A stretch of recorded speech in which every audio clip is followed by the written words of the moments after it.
Мен бір жағында тәрбие жүрдім, мына жағында Тут не істейді.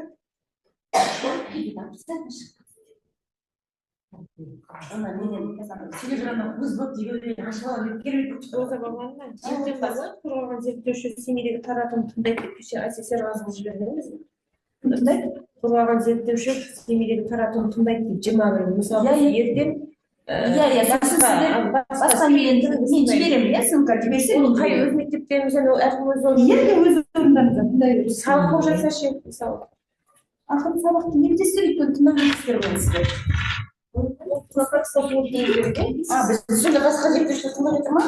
Получается? Иә. Біз олар тыңдаймыз. Сіздерге естіліп тұр ма? Тыңдаушылар тыңдайды және де қорғаушылар қазір қорғайды. Соны назар аударып тыңдасаңыздар. Бірінші тыңдайтындарымыз Мақаншы ауданы бойынша Қайырлы күн, әріптестер. орта мектебі Бақша коммуналдық мемлекеттік. Енді менің авторлық. Бастай беріңіз.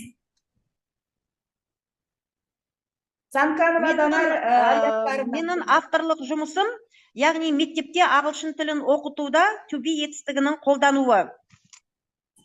Бұл бағдарламаның мазмұны 4 бөлімнен тұрады. Бірінші бөлім Basic English Skills бөлімі бойынша оқушылар ағылшын тілінің негізгі грамматикалық құрылымдарын меңгереді.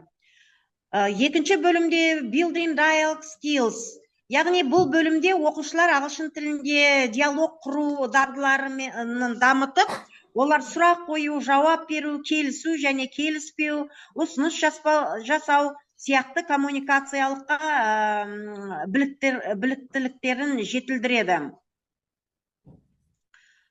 Енді үшінші бөлімде Expanding Vocabulary Through Dialogue, яғни бұл бөлімде оқушылардың сөздік қоры кеңейіп, диалогтарды қолданылатын жаңа сөздер мен тіркестерді меңгеруге бағытталған бұл бөлім.